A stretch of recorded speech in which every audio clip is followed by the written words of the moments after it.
जय श्री कृष्णा। आज हम बात करेंगे पुरुषोत्तम मास यानी अधिक मास के उन महत्वपूर्ण नियमों की जिनका पालन करने से भगवान श्री हरि, विष्णु और श्री कृष्ण की विशेष कृपा प्राप्त होती है। शास्त्रों में कहा गया है कि पूरे वर्ष में जो पुण्य नहीं मिलता वह पुरुषोत्तम मास में किए गई भक्ति, जप, दान और सेवा से प्राप्त हो सकता है। पुरुषोत्तम मास में दान, जप, तप, सेवा का विशेष महत्व बताया गया है। शास्त्रों के अनुसार इस पवित्र महीने में किए गए पुण्य कार्यों का फल कई गुना बढ़ जाता है। इसी कारण अनेक भक्त पुरुषोत्तम मास में 33 मालपुए का दान करते हैं। मान्यता है कि 33 मालपुआ का दान 33 करोड़ देवी देवताओं के सम्मान और कृपा प्राप्ति का प्रतीक माना जाता है। भक्त श्रद्धा और भक्ति से मालपुआ बनाकर भगवान श्री कृष्ण को भोग लगाते हैं और फिर ब्राह्मण और साधु संतों में जरूरतमंद या भक्तों को दान कर देते हैं। कहा जाता है कि जो व्यक्ति सच्चे मन से 33 मालपुआ का दान करता है उसके जीवन की अनेक बाधाएं दूर होती हैं, घर में सुख, शांति, समृद्धि का वास होता है और भगवान विष्णु तथा माता लक्ष्मी की कृपा प्राप्त होती है। लेकिन याद रखें, दान का सबसे बड़ा आधार श्रद्धा और निस्वार्थ भाव है।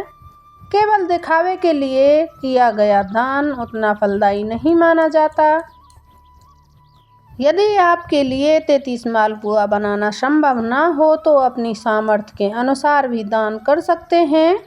भगवान भाव के भूखे होते हैं, वस्तु के नहीं। सच्चे मन से किया गया छोटा सा दान भी बहुत बड़ा पुण्य प्रदान कर सकता है। तो इस पुरुषोत्तम मास में भगवान श्री कृष्ण का स्मरण करें, भक्ति करें और अपनी श्रद्धा अनुसार दान पुण्य अवश्य करें। तो अब बात आती है कि हम पुरुषोत्तम मास में क्या नियम करें। पुरुषोत्तम मास में ब्रह्म मुहूर्त में उठने का विशेष महत्व बताया गया है। स्नान करके भगवान श्री कृष्ण और राधा रानी को स्मरण करें, अपने लड्डू गोपाल जी का स्मरण करें, प्रतिदिन दीपक जलाएं, सुबह और शाम भगवान के सामने घी का दीपक जलाएं। दीपक जलाने से घर में सकारात्मक ऊर्जा आती है और भगवान की कृपा बनी रहती है। तीसरा नियम है, इस महीने में राधे राधे, हरे कृष्णा हरे कृष्णा हरे कृष्णा, हरे राम हरे राम या ओम नमो भगवते वासुदेवाय का मंत्र का जाप करें। अब चौथा यहाँ पर आता है तुलसी जी की सेवा। प्रतिदिन तुलसी माता को जल अर्पित करें, दीपक जलाएं और परिक्रमा करें। तुलसी पूजा भगवान विष्णु को अत्यंत प्रिय है, इसलिए आप भी तुलसी जी की पूजा किया करें।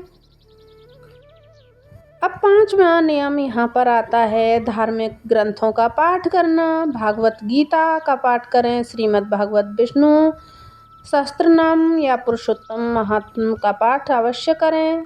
इससे मन शुद्ध होता है और आध्यात्मिक उन्नति होती है। अब यहाँ पर 6वां नियम आता है, पुरुषोत्तम मास में अपनी क्षमता के अनुसार अन्न, वस्त्र, फल, मिठाई, जल, छाता या गौ सेवा के लिए दान करें। कहा जाता है कि इस महीने में किया गया दान कई गुना फल देता है। अब 7वां नियम यहाँ पर आता है, भक्तों सात्विक भोजन करें, जैसे लहसुन, प्याज, मांस, मदिरा और तामसिक भोजन से दूर रहें। शुद्ध और सात्विक भोजन ग्रहण करें। यही तो हमारा हिंदुओं का धर्म है, उसे जरूर से अपनाएं। अब यहाँ पर 8वां नियम आता है कि क्रोध और झूठ से बचें। इस महीने में विशेष रूप से क्रोध, निंदा, चुगली, झूठ और दूसरों को कष्ट देने से बचना चाहिए। जितना हो सके मधुर वाणी बोलें। अब यहाँ पर 9वां नियम आता है, एक समय या फलाहार का नियम रखें। यदि स्वास्थ्य अनुमति दे तो सप्ताह में 1-2 दिन व्रत रखें या फलाहार करें। भगवान भक्ति भाव देखते हैं, कठिनाई नहीं। अब यहाँ पर 10वां नियम आता है गाय, गरीब और ज़रूरतमंदों की सेवा। गौ माता के लिए हरा चारा खिलाएं, पक्षियों को दाना डालें और ज़रूरतमंद लोगों की सहायता करें। यह सेवा भगवान को बहुत प्रिय होती है। अब आपको 11वां नियम करना है मंदिर दर्शन। संभव हो तो प्रतिदिन या नियमित रूप से मंदिर में भगवान के दर्शन करें और भजन कीर्तन में भाग लें। लड्डू गोपाल जी की सेवा तो आप ज़रूर करें। इसका विशेष महत्व बताया गया है लड्डू गोपाल जी की सेवा का। यदि घर में लड्डू गोपाल जी हैं तो उन्हें नए वस्त्र पहनाएं, भोग लगाएं, झूला झुलाएं और प्रेम पूर्वक सेवा करें। पुरुषोत्तम मास में की गई सेवा का विशेष फल मिलता है। दोस्तों, पुरुषोत्तम मास केवल नियमों का महीना नहीं है, बल्कि अपने जीवन को भगवान के चरणों में समर्पित करने का अवसर है।